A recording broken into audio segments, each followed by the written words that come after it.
real quick. Give me something on them Abdullah Mason, then we get up out of here. First I gotta give some credit to Raymond Murataya and Ernesto Tito Mercado, who blitzed Nakathila, got him up out of there quick and in devastating fashion. Abdullah's younger than those guys, but I wanted to acknowledge that. And quickly about Raymond Murataya, can we get more of that Raymond Murataya? Because the more timid, intelligent Raymond Murataya, he did enough to win the IBF lightweight title. Actually, he got elevated to full champion with Lomachenko retiring. So, good on Raymond. But can we get the Raymond Murataya that fought Jeremiah Nakathila more often? Can we get that guy? Because that guy is more of a problem. 100%. But as for Abdullah, this was a good fight for him. This maybe not as spectacular as he wanted. I'll say it again. He was eating his vegetables like a disciplined young fighter, and he was just about to get to the steak and potatoes. But Nakathila wisely said, "I'm not coming out of the corner."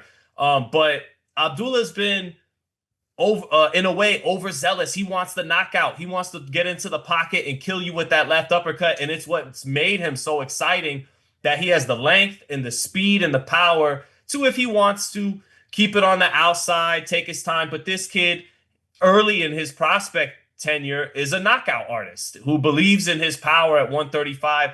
The young man has electricity in his fists, but in order for him to get to where he wants to get to, make a run at number one pound for pound, he's got to learn the timing, the distance, the feinting. And you saw that starting to come along in this fight. And one of the big uphill climbs he's got, Sean, is him and his whole team, is his brothers and his dad. They're learning on the job.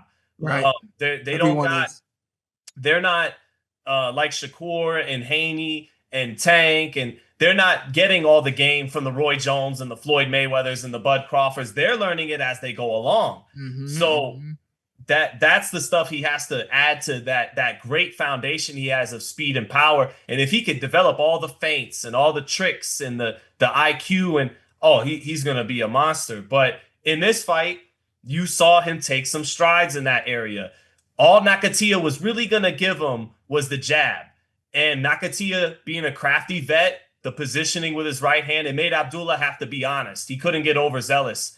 And he showed that patience that he's learned from the Vasquez knockdowns, how to take his time. He landed the jab, then he started touching the body, and you know what was coming next. And Nakathila said, "Fuck that." So but this was valuable rounds for him. He had a veteran who made him slow down, and his defense looked better in this fight. I thought his defense took some strides. What did you think, Sean?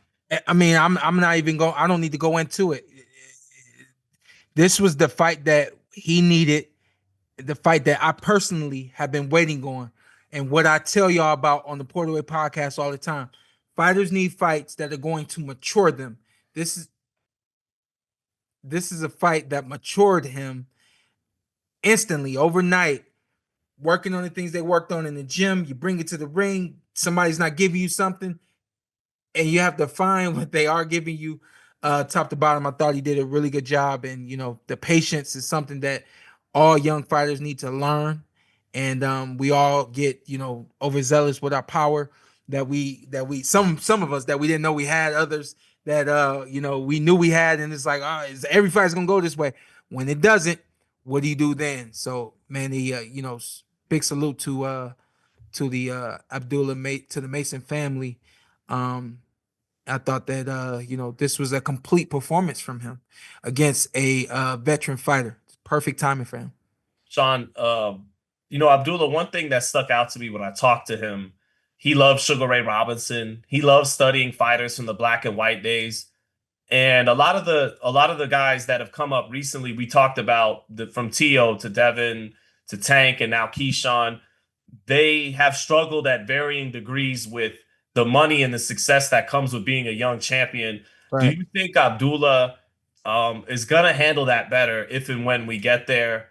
Or will he struggle with it just like they did once he's a 20-something-year-old kid making millions of dollars winning belts? I don't think it's just because he's from Cleveland, but we cut a little bit different in Cleveland, right?